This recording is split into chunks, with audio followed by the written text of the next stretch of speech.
This episode of Gators Breakdown is brought to you by MyBookie. Go bet with MyBookie.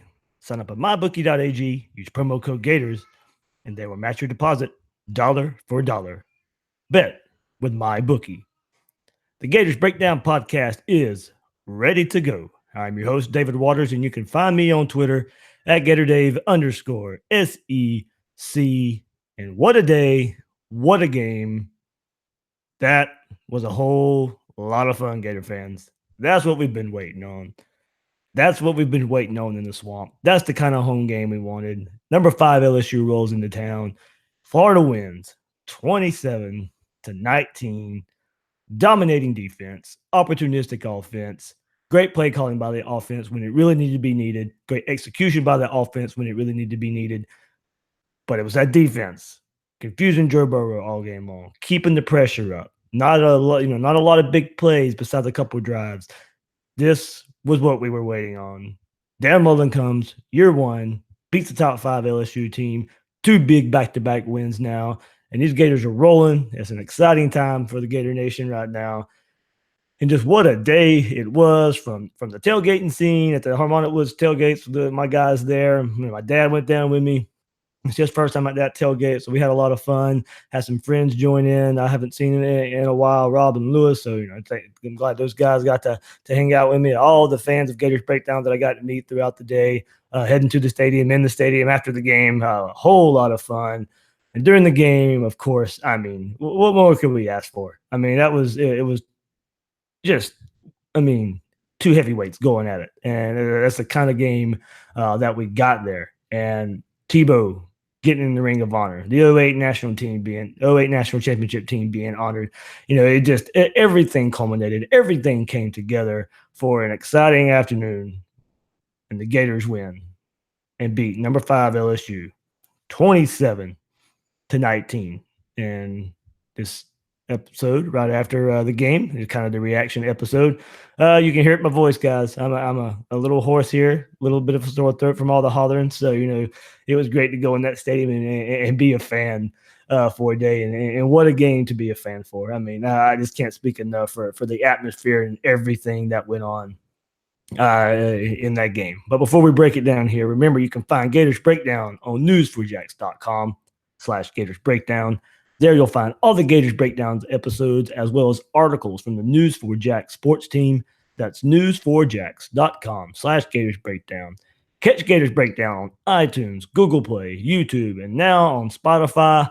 When using those services, please share, rate, and review the show. Let Gator Nation know what they're getting with Gators Breakdown. And on social media, follow Gators Breakdown on Twitter and Facebook at Gators Breakdown. So as I mentioned, this was a heavyweight fight between 2 teams with some great defenses. It was going to be tough for these offenses, and I gained respect for both of the way these quarterbacks battled in this game versus these pressuring defenses. But what a way for the Gators to get this win over LSU. There was response after response, just when it felt like LSU could take over the game in multiple places in this game. LSU came out and scored a touchdown in the opening drive, but the Gators didn't flinch. And it tied the game in the second quarter with a Pirine touchdown. Gators were once again down 10-7 right before halftime, and then responded with a 7-play, 75-yard drive as Morrill Stevens catches another touchdown pass for the second straight week. Then the Gators led at halftime, feeling pretty good, 14-10. And then later, after LSU's Nick Brissett gashes the Gators defense on a 4-play, 80-yard drive to take the lead for LSU 19-14, the Gators come back, put together the most important drive of the game to take the lead and keep it. A 9-play, 75-yard drive that took 2 minutes and 26 seconds that had everything to get it done. A throw it up and catch to Van Jefferson. Go win a one-on-one. Go win a battle against some defensive backs. That's what Van Jefferson did there. Pirine with a chunk run play, and then the creative Kroll to Franks throwback to set up the go-ahead touchdown. 2019 Gators right there. The swamp was nuts. Dan Mullen hopping the crowd after on. At a point during the game, you could just see how animated he was on the sideline, how happy he was to get Gator Nation behind him and the players, and Gator Nation behind each other as well. And from there on, the Gators defense took over. LSU had 50 yards the last 8 minutes and 48 seconds of the game. 15 of those were a pass interference on the Gators. So 35 yards for LSU in the last 8:48 that they had to earn non-penalized there. Forced Burrow to make his first 2 picks of the season, 1 return for a touchdown. There were plenty of times the Gators could have folded, but they hung in there. And Dan Mullen had to say after the game, quote, they came out and battled today. You look at today's game, and we did a lot of things that we got to improve on, whether it's not taking advantage of field position like we had been in the first half, whether it's mistakes where all of a sudden, as soon as we get some momentum, we're jumping offsides or snapping balls over heads or missing blocks and protection. Defensively, I thought we played great all night, and we just give up this drive where they just run the ball down our throat. We're in there, we're battling, we have the lead, we get punched right in the face, and we don't flinch. And that's something that's huge for this team. That's a lot of credit to Nick Savage with what he's done for the team, how they believe in each other, how they fight, how they're going to continue to work to be good. There was nobody who flinched on that sideline. Anything that went on, kept doing what we needed to do to make plays to go win the game. And there we go. Exactly. Coming from the head coach himself, I think we could all notice it. The Gators just were not out of this game. And they kept fighting back. And that's the theme in this game. There were plenty of times they could have folded. And I'll get into a lot of your tweets later on, where you guys kind of noticed the same thing. No, but what a nice win, a nice statement win for Dan Mullen and the Gators to beat a top 5 team there. And just being able to keep coming back, staying in the game, and not panicking, and being able to just keep going, and something that we would not have seen in the past. So we'll start with some players here, and we'll start with the quarterback, of course. Felipe Franks had an okay game, but kind of pretty much the kind of game I kind of expected. Going against the defense as good as LSU. Overall numbers weren't great. 12 of 27, 161 yards, 1 touchdown, 1 interception. Some of those were throwaways under pressure. Receivers weren't open a whole lot early on in the game, and he was getting pressured. He didn't. He started the game 1 of 6 for 6 yards.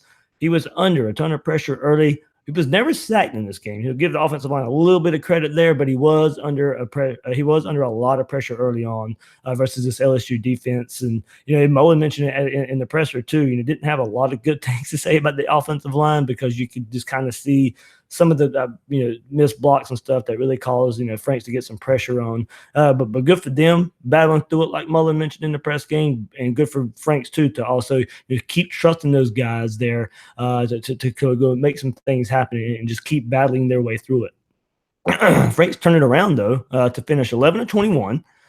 Franks completed 5 of his final 6 passes in the first half for 64 yards and a touchdown. He was 4 of 4 for 56 yards on Florida's 10-play, 63-yard touchdown drive late in the second quarter. He wasn't great the entire game, of course, but he was great when he needed to be, except for the one play, the one interception in the red zone. It was just the second time this season the Gators failed to score in the red zone. He threw it in the middle of the field with wide receivers covered. Pressure was coming to his face. It was an easy interception for LSU, but much like the team, Felipe Franks hung tough the rest of the game. What some throws to Josh Hammond. This is a game where another Florida wide receiver had a great game, and it seems like every week we can point to a wide receiver who's having some type of positive outcome on the game. And I look at it as Gators.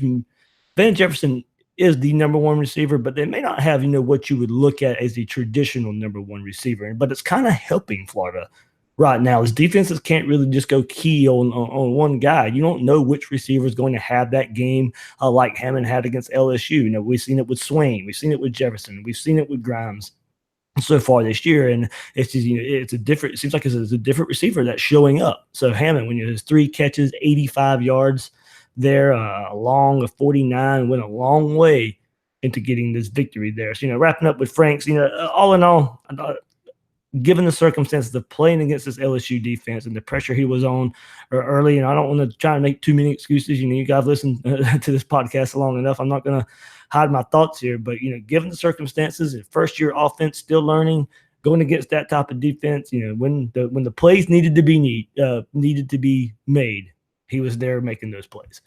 So good play calling helped him. I still love these, I'll go into it, kind of shifting to the next topic here, these little option plays with LaMichael Pirine. you go have yourself a game like Michael Pirine. I mean, this little speed option play that we've seen the last couple of weeks has really helped neutralize that Mississippi State aggressive front, this LSU aggressive defense. And the Gators get numbers on one side, and Franks Pirine run that little speed option, and Pirine really excelled in this play the last couple of weeks here. So Pirine, 17 attempts, 75 yards, 2 touchdowns. So go back, guys. I mean, look, Pirine has 4 touchdowns in the last 2 games versus LSU. So, so far this season, he's just been that really steady back. You kind of know what you're getting in Michael Pirine right now, and it's a good running back.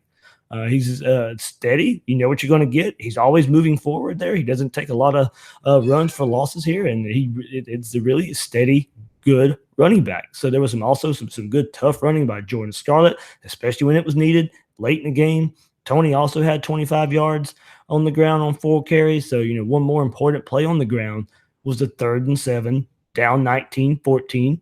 And Franks gets 12 yards on a quarterback draw there on 3rd and 7. So perfect play call in that scenario. Picks up 12 yards from Franks. And, with his yards on the ground, Franks had 203 total yards on this LSU defense. And it didn't seem like it, but this Florida offense also over 200 yards rushing on this LSU defense. And I mean, I tell you, it's we know in a Dan Mullen offense, if you're going to get over 200 yards rushing, you're going to have a good chance to win most of these ball games, especially now with the way the defense is playing, and they're going to keep these games close. You get over 200 yards rushing in a Dan Mullen offense, and you're going to be in every game. If they play out this way. We'll move to the other side of the ball, and this Gator defense, and wow, I mean, that's all we can say with the performances that we're getting from this defense since that Kentucky game. I mean, it looked like the LSU's offense was finding its way coming into this game. They threw the first punch on the opening drive, but it was all Gators defense after that. The pressure this defense causes punishes quarterbacks. They're so fast, they're so aggressive, and you could see it in the stat line. 5 sacks from Joe Burrow, 11 tackles for loss in this game, causing 3 turnovers when LSU had 3 coming in all season, causing Burrow to throw his first 2 interceptions of the season. The pressure got to him, and something he hadn't seen all season, especially up to this point here. So this Gators defense is getting pressure 40% of the time on quarterback dropbacks. 40% of the time. So you had Ja'Kai Polite forcing the early fumble on Burrow. And Polite, I'm telling you, he's a big weapon so far for the Gators here. Entered Saturday. Let's see. Yeah. They had the early fumble on Burrow, and then he entered Saturday in a 7-way tie for the FBS lead with 3 forced fumbles. Notched his 4th forced fumble of the season with his sack and forced fumble on LSU's second drive. But it was also Vashawn Joseph, who was a wild man out there. He was everywhere. 2 sacks, 3.5 tackles for loss, led the team with 14 tackles. What a transformation for him, and he's putting it together as the season goes on. He posted the first multi-sack game of his career, and he did it in the first 20-plus minutes of the game. Joseph entered the game with 3 tackles for loss this year, had 3 in the first 20-plus minutes of the game. Also set career highs for tackles with 14 and tackles for loss with 3.5. So go have yourself a game too, Vashawn Joseph. Way to turn it around there. Chauncey Gardner-Johnson led the team in tackles with 30 coming into this game. Add 11 more to that. What a difference from a year ago from him as well. No longer a liability in tackling, working on his craft, and it's showing. 11 tackles, 1.5 tackles for a loss. David Reese also added 11 tackles, and Donovan Steiner with 9 tackles as well.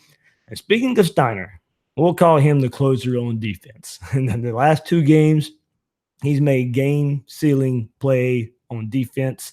Last week versus Mississippi State to get that sack of Nick Fitzgerald, and then also the interception to end this game. I mean, what more can you say about that kid too? Coming along nicely there, and last 2 weeks when his number's been called late in the game, big sack, and now game-sealing interception against LSU. So the Gators' last 2 opponents, Mississippi State and LSU, have combined to convert just 6 of 29 third downs.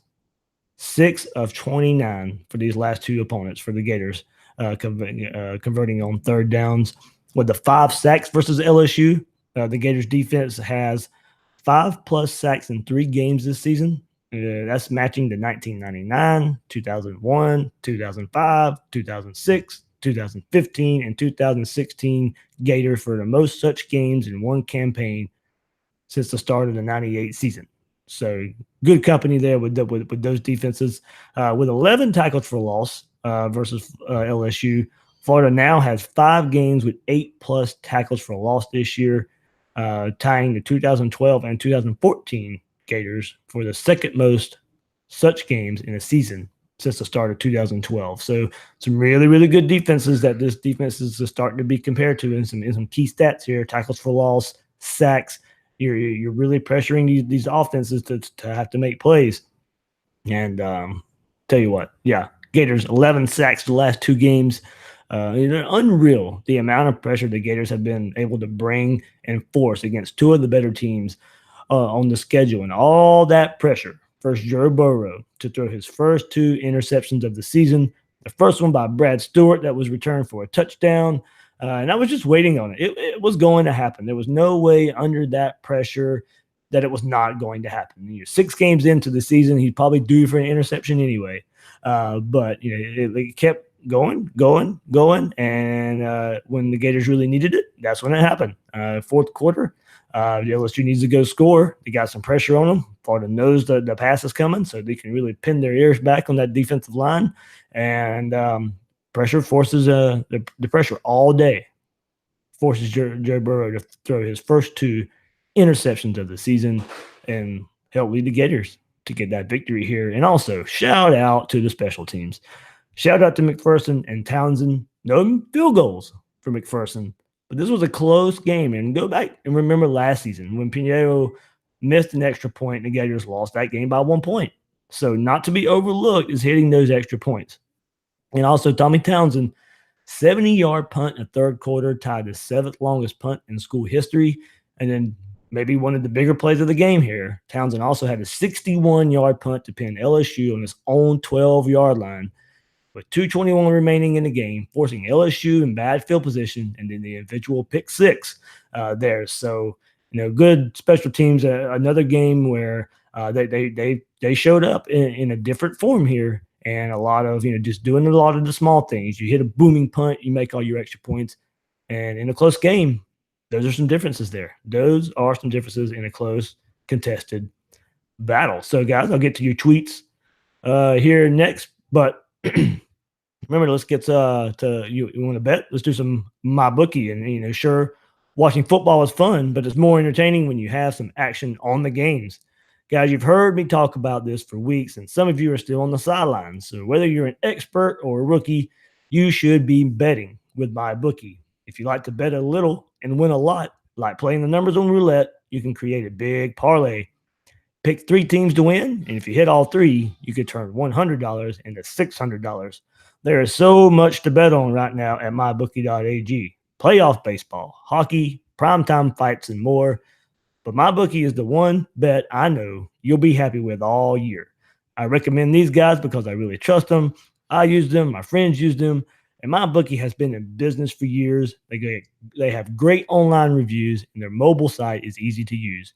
If you're on the sidelines, now is the time to get in the game. MyBookie will still match your first deposit dollar for dollar, but you got to join now because they'll be pulling that offer pretty soon. So log on to mybookie.ag right now and double your money. Use promo code Gators and you'll get your first deposit matched 100%. And that's promo code Gators. You play, you win, you get paid at MyBookie. So yeah, a lot of every post-game episode we do here, I ask for your guys' thoughts and tweets, and of course, we got a ton. So I'll go through a few here, get your guys' thoughts, and kind of talk about what we saw as the Gators go get a big victory against LSU. So here, let me get to them. C3 says. Heggie makes the offensive line actually look good. His replacement of Fred Johnson elevated the overall play. He was decleaning defenders time after time, adds toughness and grit, and you see him out there with a club on his hand too. So you're talking about toughness, talking about grit, and after last week, the first half of the Mississippi State game, you see it saw Fred Johnson, with those false starts, and if Eggy's healthy, he is going to be one of the better offensive linemen out there on the field. So good for him to be able to go get some more playing time. And Florida's creating a little bit of depth there at this offensive line, and maybe 6, 7, maybe 8 deep, but probably only 6 to 7 deep right now. But with Heggie and Jordan and Ivy, those guys right now, and Taylor and Buchanan, I mean they're not the liability that they could be this season. Coaching's helping them out. Play calling's helping them out. Franks is helping them out with some calls sometimes as well. So good for those guys to not be the biggest liability on the field.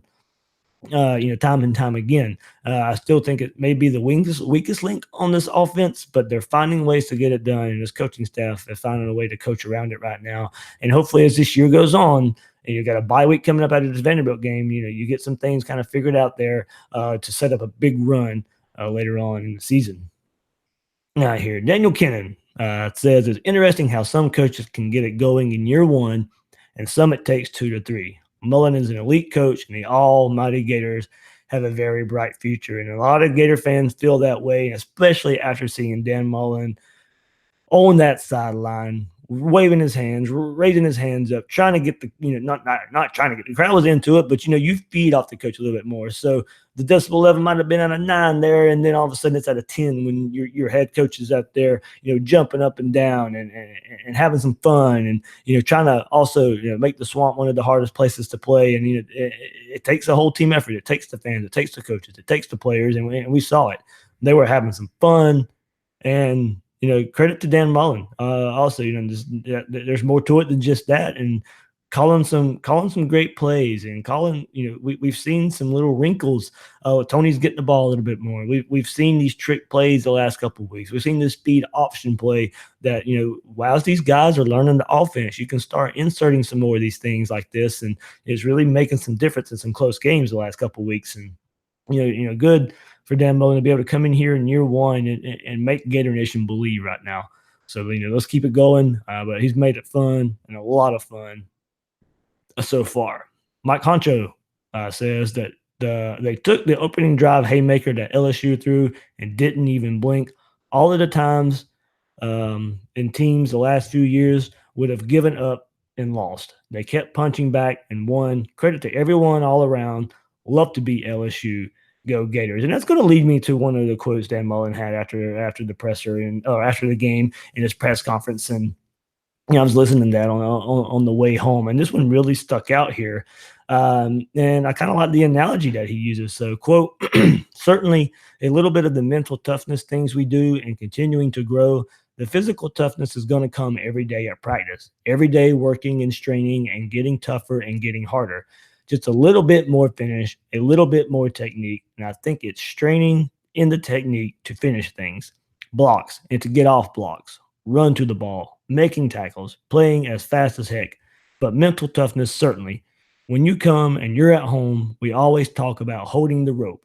All of a sudden, in the third and fourth quarter, that rope starts slipping through your hands and it's burning. You ever hold rope and it's starting to rip out of your hands and it's burning your hands?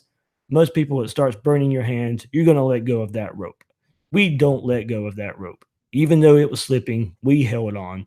Eventually, we stopped the slide, started yanking and pulling it back in, and we're able to win that tug of war there at the end. So, good analogy there about Mullen and talking about, pulling the rope, kind of tug of war there. And that's what this game was. There were so many times the Gators could have let go. So many times they could have just gave in, caved in, and they just kept going, kept fighting. And that's all we've asked for this team coming, before this year, before the coaching changes and all that stuff. We wanted to see a coach that cared, a team that cared, and you didn't get that. And we just kind of knew you get the right guy in here, things are going to start turning around, maybe a little faster than what we expected. But we did know that was kind of the magic formula here. The talent level is okay at Florida right now. Is it elite?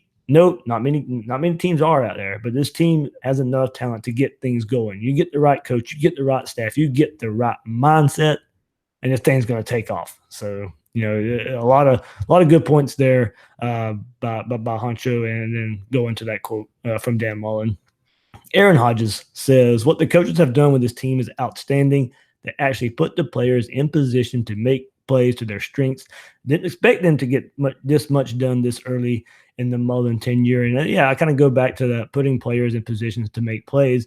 And that's exactly what's happening. That's exactly what we're getting. And we go back and what are some things Franks can do well, and they're finding things out here. And like I said, we wanted to see him use his legs more. Is he an elite runner? Is he a big time runner? No, but he's dangerous enough with his legs to make things happen there. So we've seen these option plays. We saw the quarterback draw. We've seen him escape his own pressure given up by the offensive line, or just too many guys blitzing or whatever. Whenever the defense brings some pressure, Franks can escape it and go get some tough yards. And we've seen that this year. So the coaches are putting him in position to make play. You can move to the other side of the ball, and with this defense, and you've seen what Ja'Kai Polite can do off the edge. We see Chauncey Gardner-Johnson flying around everywhere in the backfield. And of course, Vashawn Joseph as well. Once David Reese came back, now playing in a position that more where he can fly around and not have to play so much in the middle of the defense and go get out of his gap and all that good stuff or bad stuff. And they're finding ways to fit these guys. And this defense may be a little undersized, but they are super fast, they're super quick, they're super aggressive, and they're really putting them in position to take advantage of what those guys bring to the table here. Kevin Harris says, this is a seminal moment in the trajectory of our program. Huge. And you know what? This could be. We go back and look at it. This is the biggest win. It's the first top 5 win.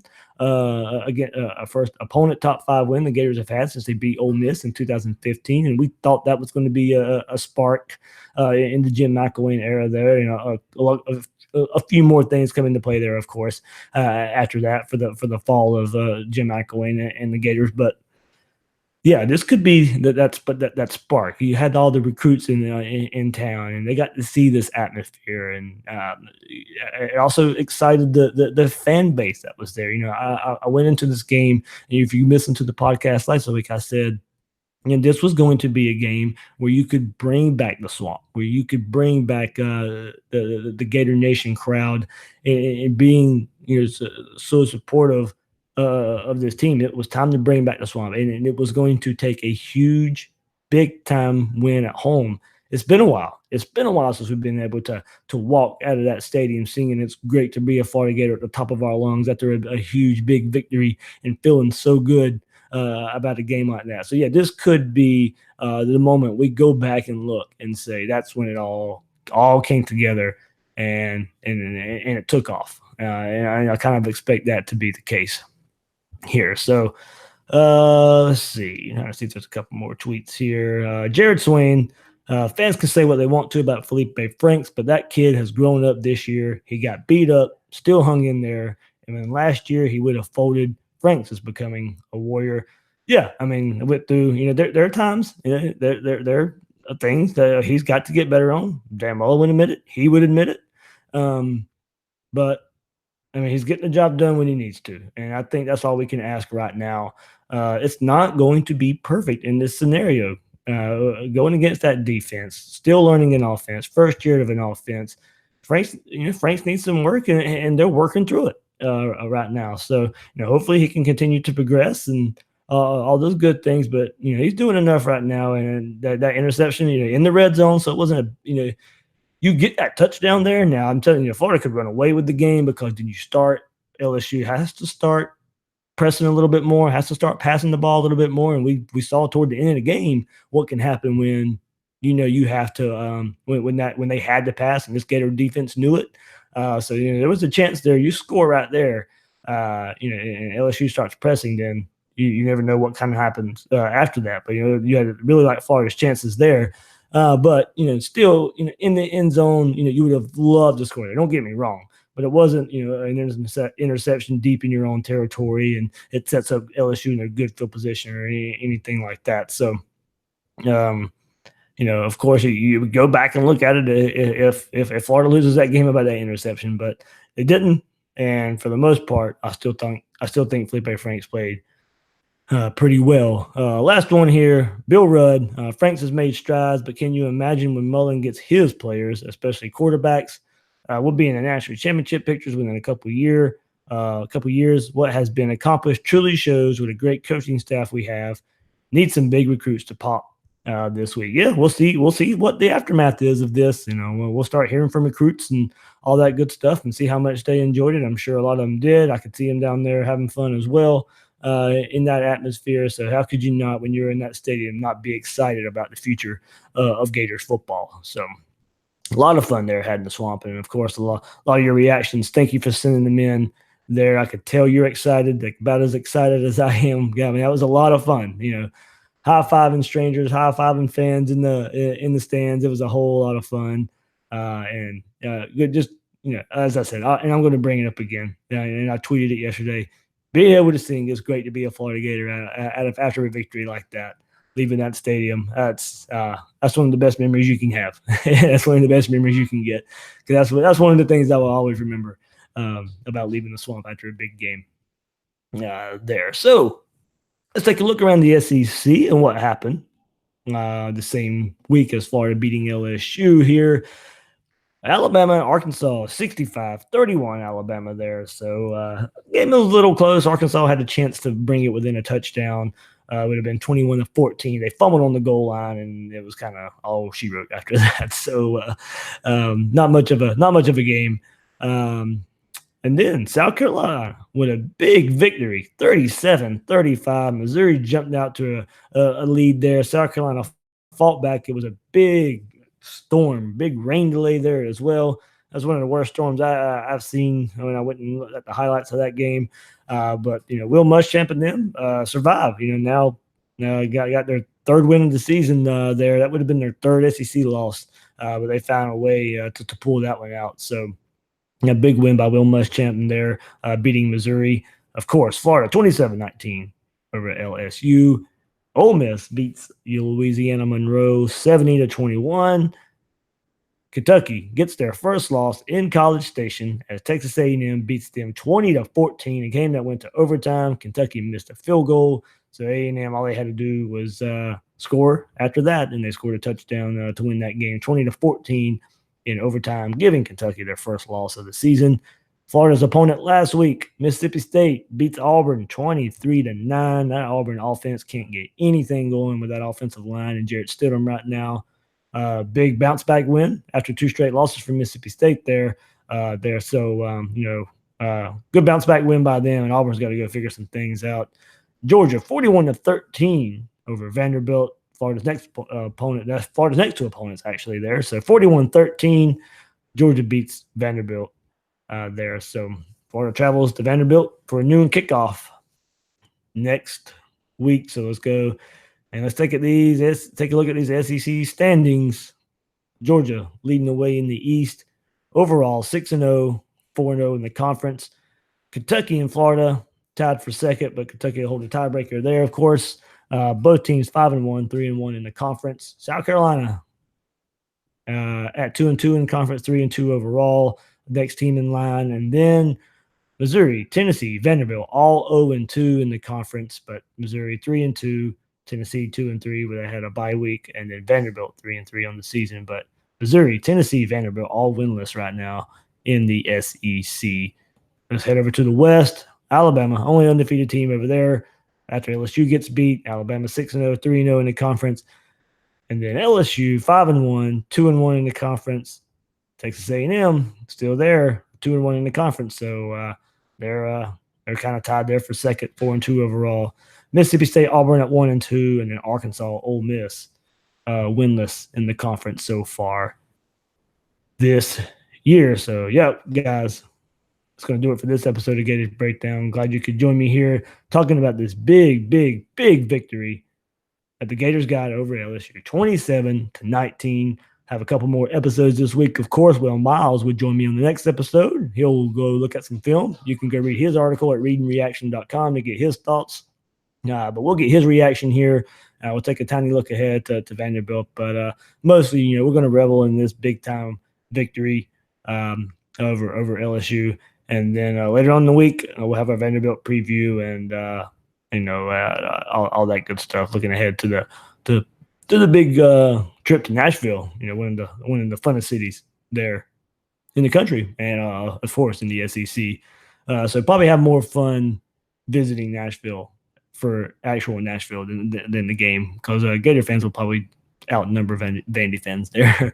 If you've ever been to that game, you know that to be the case there. So, that'll do it for this episode of Gators Breakdown, guys and girls. Thanks for listening to this episode. I'm David Waters. You can catch me on Twitter at GatorDave_SEC. Go Gators.